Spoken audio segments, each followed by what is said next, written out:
Welcome to the Love of the Star podcast. I'm Bobby Belt, Dallas Cowboys insider for 105.3 The Fan in Dallas, your radio flagship home of the Dallas Cowboys. Joined as always by former Super Bowl winning NFL scout Brian Broaddus. He is now the co-host of the G-Bag Nation. That's 2 to 7 p.m. Central, Monday through Friday on 105.3 The Fan in Dallas. He is also the pre- and post-game co-host on the Dallas Cowboys radio network and the co-host of the Draft Show on DallasCowboys.com. Brian Broaddus, how you doing today?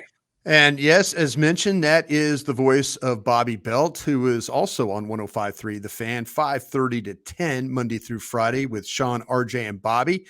You could also catch Bobby's fine work on 105.3 The Fan as a Cowboys insider, traveling with the team, always with the team. Also on the Love of the Star, as mentioned, and also the Draft Show. So Robert does as many things as I do because soon he will have kids that will go to college. And he needs the funds. So, Robert, good to talk to you today. What do you got going for me? Got 3 of them I got to put through college. Brian, 3 of them. I'm going to go. I got one. I only have one, and he's at your old school, the University of Texas. So I think it's reasonable for me to invest as much as you did. So I'm going to put those 3 kids through community college then, and that'll equal up to your one of the University of Texas. All right, Brian. So since we last talked, it's funny. Last week we had the discussion that we're starting to hear some rumbling that, Tyler Smith is not going anywhere at left tackle. Right. And, you've got Tyron Smith as a swing tackle option. And that he would serve sort of the Jason Peters role, and Terrence Steele obviously being at right tackle. Early this week, we got some interesting quotes out of the Cowboys where Jerry Jones, speaking at league meetings on, I believe, Sunday night or Monday, one of them, had said that basically referred to Terrence Steele as the swing tackle and a backup. Yeah. And that's very interesting because that came after we interviewed Michael Gelkin from the Dallas Morning News on 105.3 The Fan in Dallas on Monday morning, and he had made some reference to Tyron playing right tackle and Steele being the swing. And I went, that's a very interesting thing. Why would you say that, Michael? And then later the day, we hear what Jerry says. And then the following day, Mike McCarthy on Tuesday at the league meetings says, yeah, we're looking at even Steele at left guard. And it's just, it's this wild, evolution here that we've seen on Terrence Steele here in the last week, and runs kind of counter to some of the stuff that I think we were both hearing recently about the plans of what it would be, with Tyron generally being the swing guy. Stephen Jones gave the most conservative line on it, where when they asked him about Steele being a backup, he said, look, we're going best 5. And how that best 5 comes together, it's too early to say. And so we'll just kind of have to let things be a little bit and figure it out from there. So it's a very interesting position to be in right now because Terrence Steele has been tendered as a restricted free agent, has not signed the tender yet. And has not gotten a long-term deal done. And this seems like very, very dangerous language to be throwing out there, and potentially upsetting somebody who is up for a deal right now. Brian, just your general takeaways. We'll dive into this a little bit more. That's kind of a recap of the discussion that's going around and the context for it. But your general takeaways about the Cowboys' approach, how much of this is potentially just about lying season, how much of this is negotiations, the risks they run upsetting the player. The floor is yours. Yeah, I think that Bobby, and I know you and I are on a lot of platforms. We mentioned that in the opening. And so various opportunities. I know I worked with Jerry Jones for 14 years, 6 years as a scout, and then, the 8 years with DallasCowboys.com. And, the one thing that I learned working with Jerry was everything that Mike McCarthy said about Terrence Steele potentially being looked at as a guard is fundamentally different than what Jerry Jones honestly believes. And this goes back to the Tony Romo days. This is about width of the pocket, depth of the pocket, and keeping the front of the pocket very, very firm. We have a lot of folks out there that listen to our shows daily, and they're very smart football fans. And they understand the game. And, it doesn't take somebody, to be an expert to be able to understand that quarterbacks can generally handle stuff off the edge. It's the pressure that they get in their face than they deal with. Anytime you ever play Tom Brady last year in the playoff game, all we talked about How do you attack Tom Brady? You have to attack him in the middle of the pocket. You got to get his eye level down. That's Yep. what most defensive coordinators are looking at. How can we create pressure in the middle of the defense, or the middle of the defense, or that with the offense, or on the offense through the middle, and get that eye level down. And so, we saw what happened when you have a weaker player at left guard. Okay, this is the thing about with Steele. I have the utmost respect for where he's come in his journey as a offensive tackle. I think he's got rare run blocking traits. I think that there's things with pass blocking he's absolutely getting better at. I don't think he plays with a whole great deal of power. We've seen that at times, even the Tampa game a couple years ago when he got walked, Yeah. with, a couple of times. He's going to get walked because he's going to get a little high, and he's going to not be able to set his base and his anchor down and sit down and take somebody on. Not a terrible pass blocker, but there's times where we saw the same thing happen with Connor Williams. When Yeah. you put somebody that, Connor Williams was a offensive tackle, left tackle, the University of Texas, his whole career. But look what Miami's got him at now. He's playing center. So, okay, but he's uncovered. Teams figured out how to cover him and then push him and affect the pocket. And again, this goes back to Jerry Jones and Tony Romo. It's something him and Romo always got into a discussion about. Keep the front of the pocket. That's why you had guys like Ron Leary.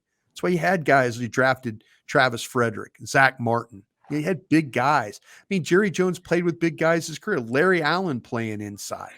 They've always had, Nate Newton always had big guys inside. So to me, when they start talking about playing Terrence Steele at left guard, it's fundamentally not something that Jerry Jones believes in. Jerry Jones was the one that came out and said, "Oh, we're looking at him as a guard." That's not true. That's not true. So to me, I look at this situation going forward as, I believe, and correct me if I'm wrong, Bobby, you know this team just as good as I do. They had to make for Tyron Smith to accept the deal he just got, or the reduction that he took.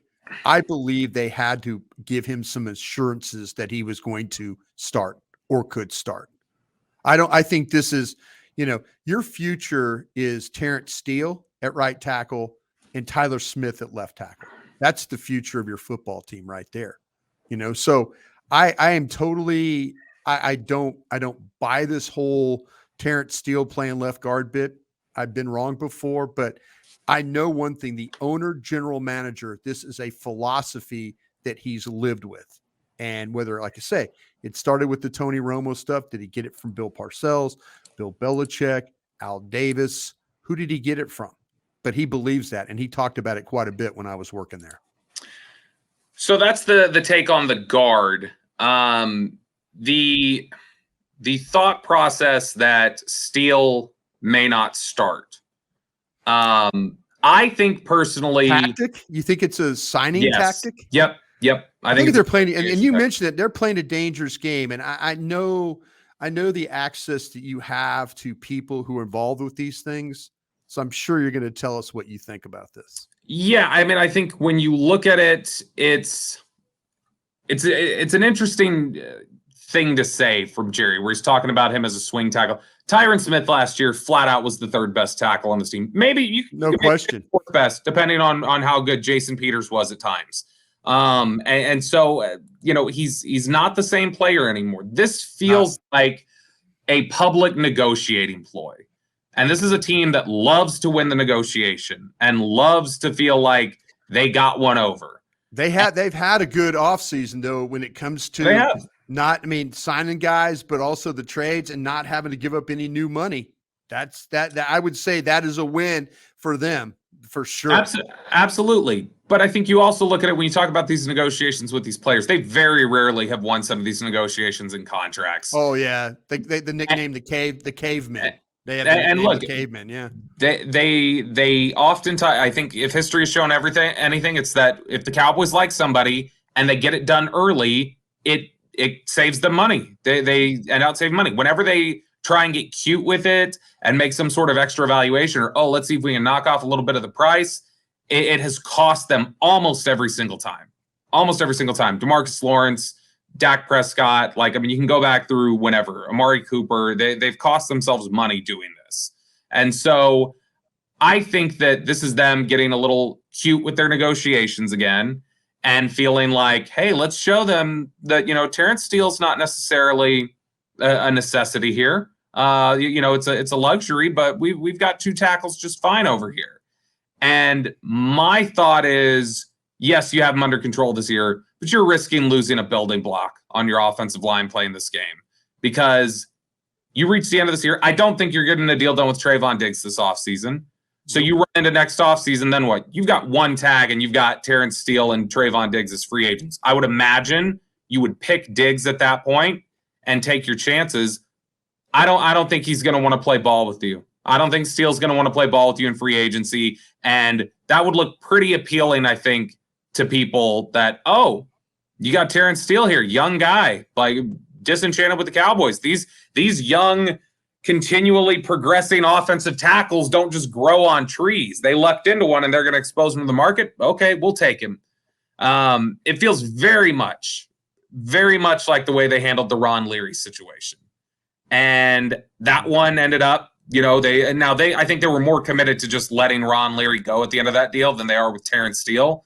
This feels more like a negotiating tactic, but man, I think it's a bad one.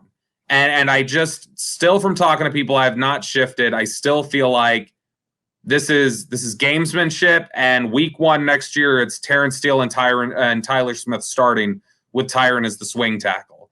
But this seems like a awfully dangerous game to play with one of your building blocks. No, I absolutely agree. I had somebody tell me though you might not see any signings here, as we get ready for the draft, but keep an eye on, as we've seen before, Bobby, and I know I've heard you on the radio driving around, this team likes to have signings and announce signings before training camp. And I had a guy tell me, it's like, listen, if there's going to be a CD Lamb or a Diggs or a Steele or something like that, look for it to be at training camp. That's where I guys said, hey, listen, don't worry about any signings now, but when we get to Oxnard, don't be surprised if they're up there announcing that one of these extensions got done. Yeah, and I mean that was something that I think you and I have talked about recently, was on the radio, not here. Yeah. But just the idea, if you go back and look at the history of when Travis Frederick, Zach Martin, some of these guys have gotten their deal in advance, they've typically been August, right there around training camp. That's something. Yeah, I was told keep that in mind when we start to talk about these signings. We'll go through the summer probably not having anything, and then, like I say, we'll all be on that tennis court there in Oxnard, and they'll be talking about something that they've done. It is very normal to see the Joneses out there in Oxnard at practice, standing next to agents for their big name guys and talking to them. And so business gets done while they're out there. I think CeeDee Lamb is one that will get done. I don't think CeeDee Lamb gets into his 5th-year option before he's got a deal done. Diggs, I don't know. We'll see if they're able to get one done. But the Steele one, you run a risk publicly. I think you do. You absolutely, like this. Yeah. And Brian, I guess I'll ask you here, just as we wrap up the segment. Those were your thoughts on the guard, but do you think what's your inclination that this is more gamesmanship, or do you think they genuinely believe right now, hey, Tyron Smith is our right tackle right now, and Terrence Steele is the future, but right now Tyron gives us the best chance to win? Which do you think is more likely from their perspective? I want to believe that. I do want to believe that they've seen the development of Terrence Steele, and it's unfortunate that he got hurt. It seems like, it's funny when you look at the Cowboys season, there were correlations to good play going to bad play when certain guys went out of the lineup. And, Tyron Smith, Tyron Smith's a Hall of Fame tackle. The problem with Tyron Smith is, he was trying to work with Zach Martin, who's another Hall of Fame guard, and the combination just wasn't as good. It just wasn't as good. They probably feel like that Tyron Smith is a better pass blocker, and maybe through some off-season work and practice and, they can get that cohesiveness between Martin and him. It just wasn't there, and maybe there wasn't enough time. Maybe there just wasn't. But I think that if Terrence Steele is healthy, I think he's going to be the right tackle. And I think that, because we all know, and I hate to say this, but it's true. I mean, I'm not just making stuff up.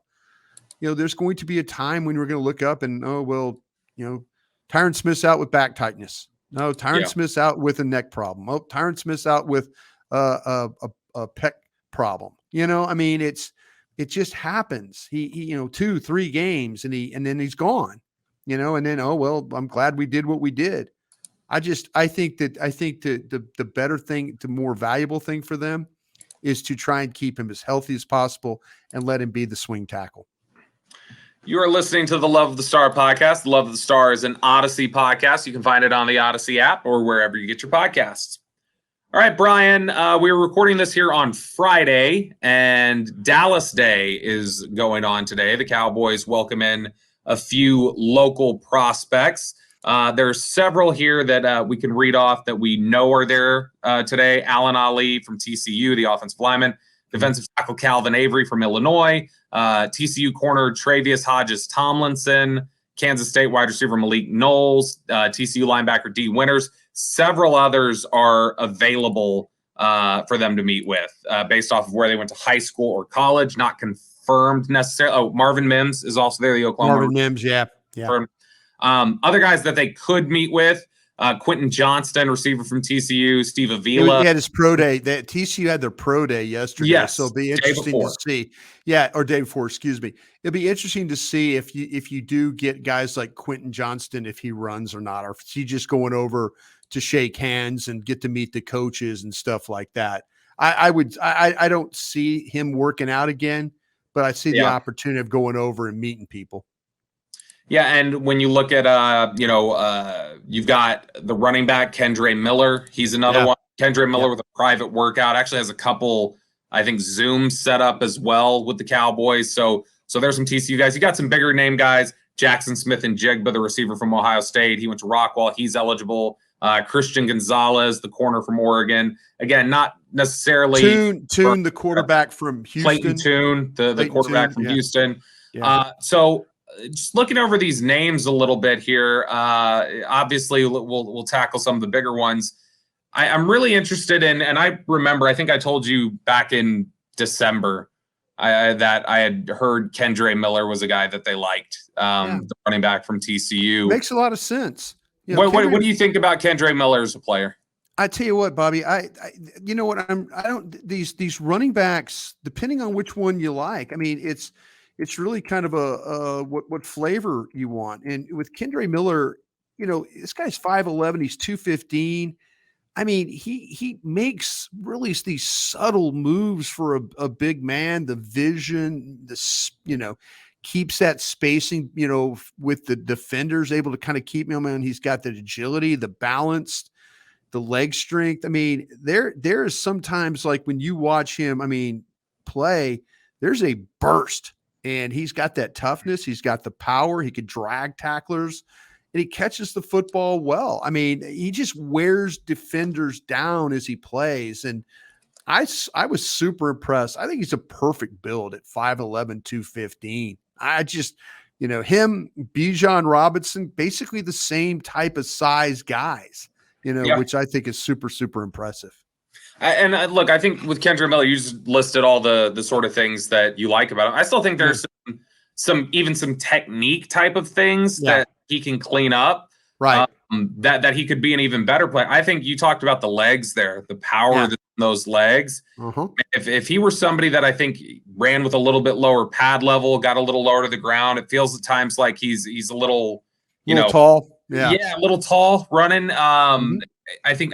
Well, that's our guy Charbonneau from UCLA. You talk about a tall runner. That guy is, and I know that we work with Aisha Morrison on the draft show, and we were trying to describe, and she gave a pro comparison of Darren McFadden, that running style. If you remember Darren McFadden when he was with the Cowboys, Darren McFadden, very productive back in the NFL, but I think with Zach Charbonneau, I think that, with Derek, man, like a finisher and all that. This guy, like I say, Charbonneau was a transfer from Michigan. So, you're going to be a running back at Michigan. We've seen them. They love to run the football. They love the toughness. This kid this is not like a West Coast guy that doesn't have toughness. I mean, you see defenders bounce off him. It's a very good group of running backs, Bobby. That's what I'm trying to say. The thing that's going to be fascinating to me, and we'll see what kind of clout that, and this is going to sound funny to say, but what kind of clout that Jerry Jones might have in that draft room if Bijan Robinson's on that board, because we know that Jerry Jones is the one that stepped up and said about Sam Williams in the second round over Jalen Tolbert. Jerry Jones is the one that stood up and said, hey, we're not, no, we're taking Sam Williams in the second round. We'll wait on Tolbert. I'll be interested to see if the room, in fact, tries to talk Jerry Jones out of taking Bijan Robinson. I think Bijan Robinson, if he gets past, say, Tampa at 19, I think you might be looking at him on your board. That's just how I feel about it right now. Jumping back a little bit, and it's been a couple of years, so this may be a little bit to remember, but you know who Kendre Miller kind of reminded me of a little bit? Remember Who's that? Alex Madison from Boise State. Alexander Madison ended up with the Vikings. Dalvin Cook. Madison's who he reminds me of. Yeah, I think Madison's a good player. Good player. He sure is. Tough. So tough, but same sort of thing. Runs a little upright, doesn't have like game-breaking speed, but it has some decent vision. The balance is good, and so that's who he reminded me of a lot. We've talked a lot about Quentin Johnston. I remember we had said Quentin Johnston, some of the things you got to worry about there, or some of the questions that are going to be about the hands, that at times some people have some questions about the hands. Apparently dropped 2 or 3 balls during his pro day workout on Thursday with Max Duggan out there. I still really like Quentin Johnston, but it's a question, it feels like, of all the receivers at the top, I think, are flawed. But do you feel like that Quentin Johnston is going to be there at 26?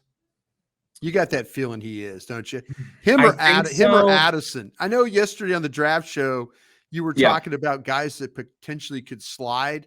And I know on Twitter there was a question on Friday morning that someone asked, I think you and I, like, what guy? And I said, please refer to Twitter on the 20 during the draft show, where we went through probably 4 or 5 guys that we felt like could drop. And I know you talked about Addison from USC. Could Quentin Johnston be a guy that could be there for the Cowboys at 26 when they get there? Yeah, I think so. Now, look, I think that there's some questions about the play strength, the ability to get off a press. It seems like it's harder for him to get off a press than it should be for a guy his size. There are times where the hands aren't great. There's drops, especially in a workout, man. You don't want to be that guy. It's so interesting. It's so interesting too to look at his build, because if you just look at Quentin Johnston's build, and you were to say, just looking at his build, and he plays wide receiver, what are some of the traits you'd expect looking at him? And I'd be like, possession receiver, good contested catcher. What are some of the negatives? Maybe not light-footed, maybe not a great foot athlete, sort of issues like that. I think it's kind of reversed, where he has trouble in traffic. He doesn't do well to get off a press, but he runs like a gazelle. He's not stiff running. Man, I'll tell you what though, Bobby, it's so funny you say that, but man, I saw plays along the sideline with the footwork. I think he competes.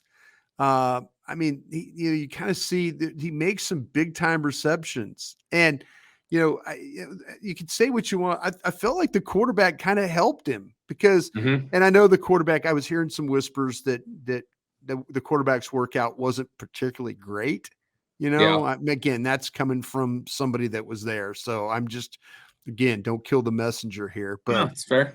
But the thing with Quentin Johnston is, I do feel like that he's got some wiggle and some shake to his game, and I Yeah, don't know. that's what I mean. When you look at his That's what bothers you a little bit. I think is that you see it, and then there's other times you're absolutely right that yeah, when you look at the body type, you would just 6'3", 208, right? I mean, yeah, you would look at. that's what it was at the combine. I think you look at the body type and you think He's got to be get off slow, better. but a Yeah. possession receiver who Yeah. must be strong, and he's the opposite. All the things you think, all the sort of natural inclinations you'd have just looking at his body type are generally not true about him. He has trouble in contested areas. Yeah. He's not great against press. But then all the other stuff, man, he must be kind of a clunky athlete, doesn't have great, footwork. Maybe the body control isn't the best. Like those are things that are kind of strengths of his game.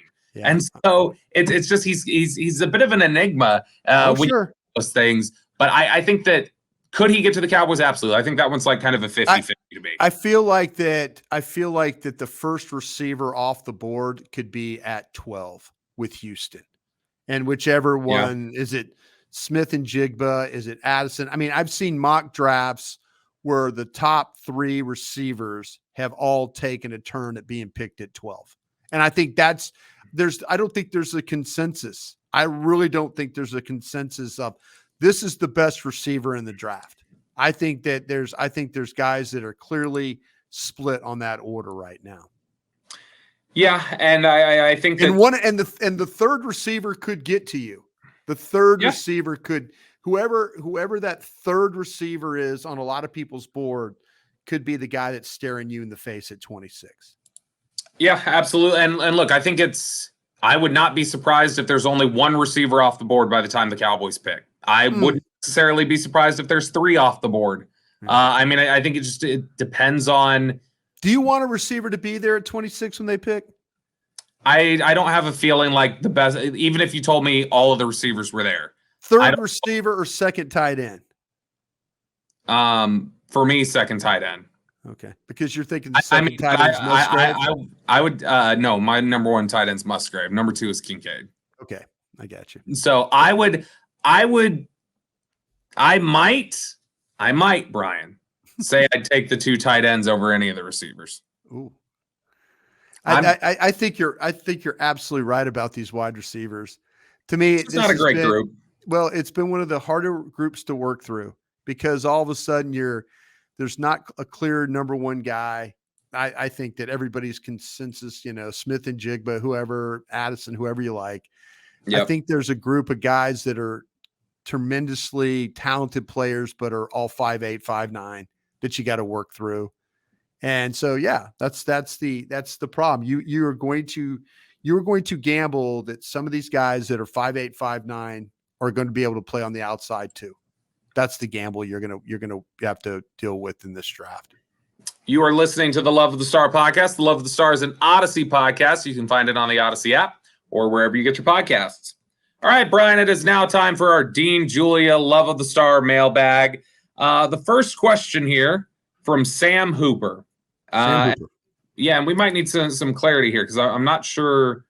He says you said something, but it doesn't sound like something you would have said. So I'm curious. Sam says, what type of safety is Marquise Bell? I remember Brada saying he might be looking to replace Malik Hooker. Oh, I see what he's saying now. Okay, yeah.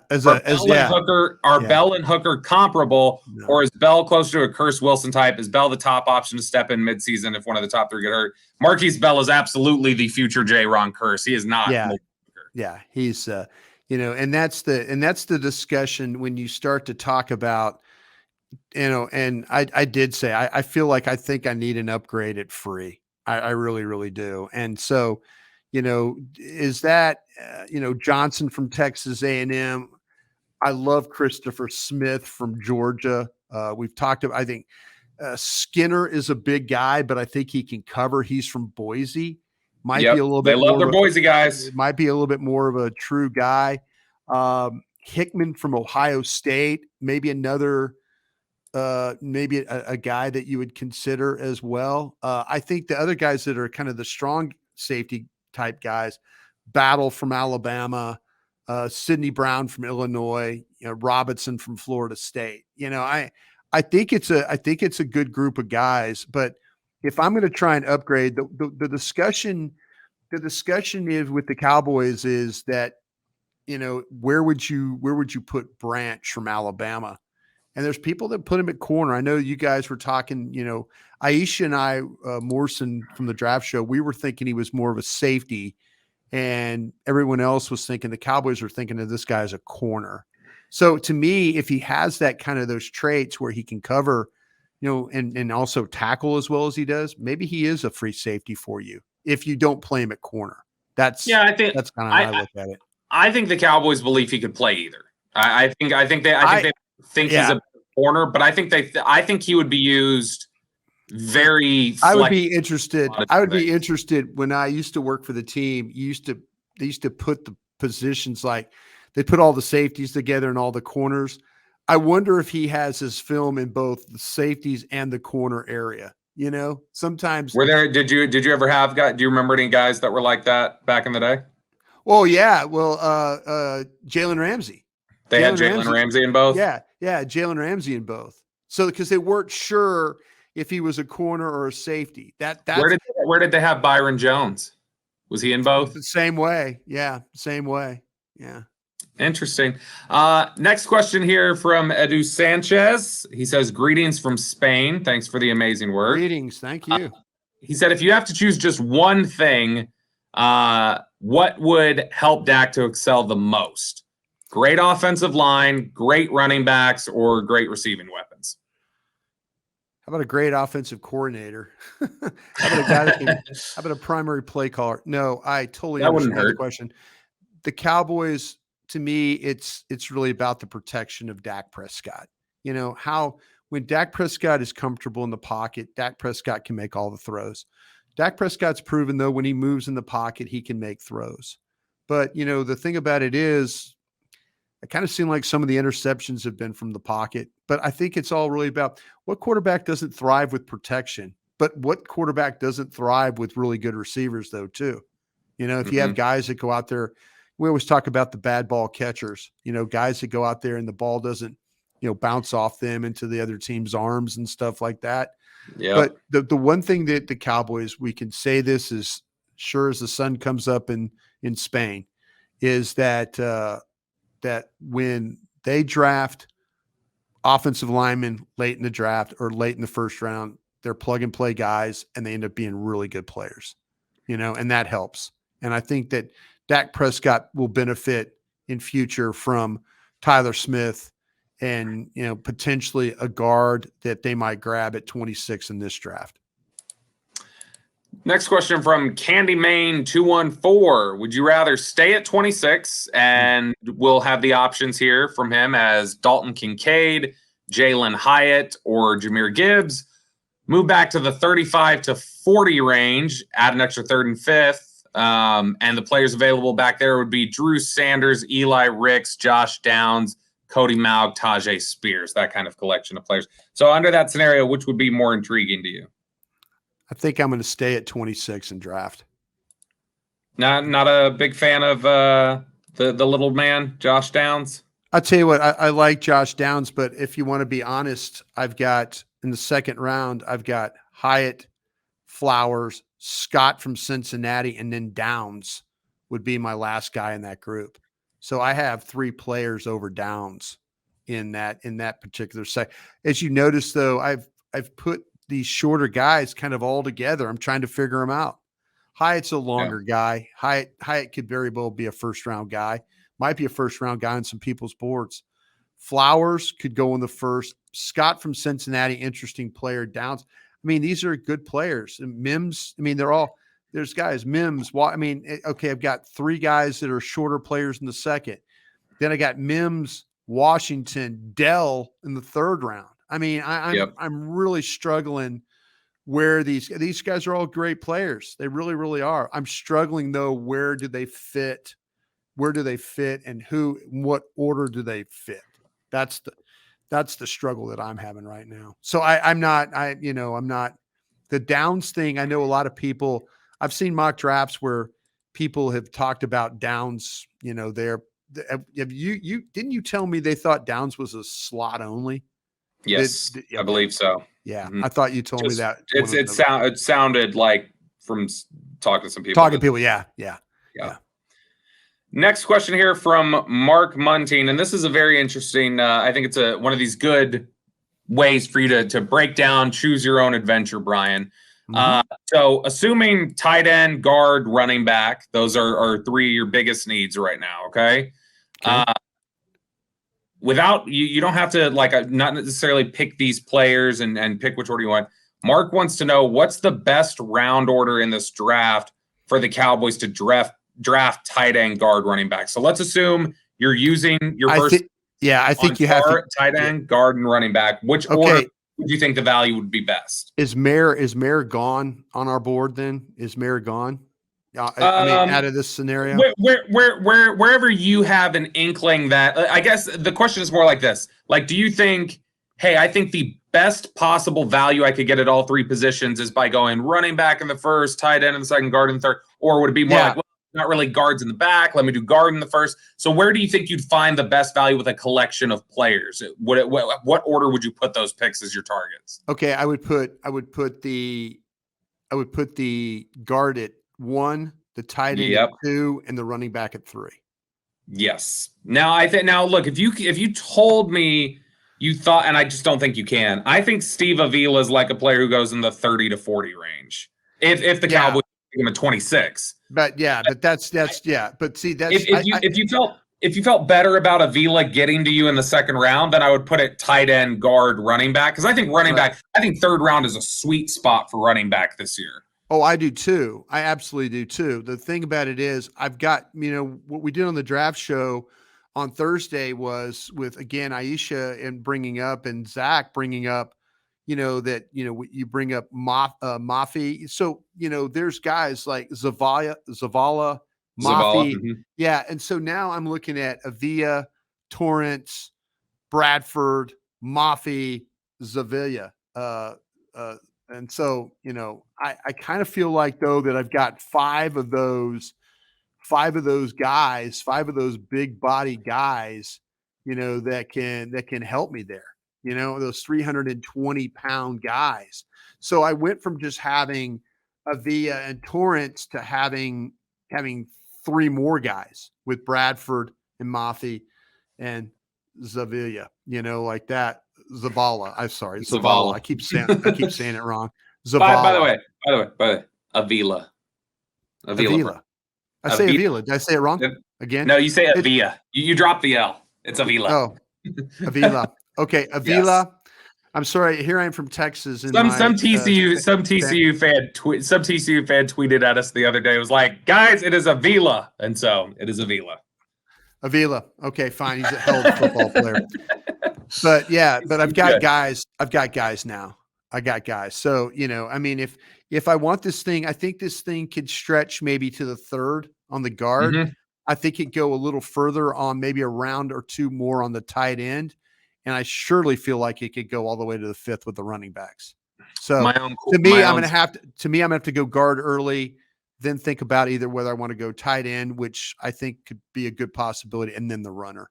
Is what my own submission to the discussion to the mailbag then, since we just talked about guard. Avila. Better player, Steve Avila or Osiris Torrance? I've got Avila.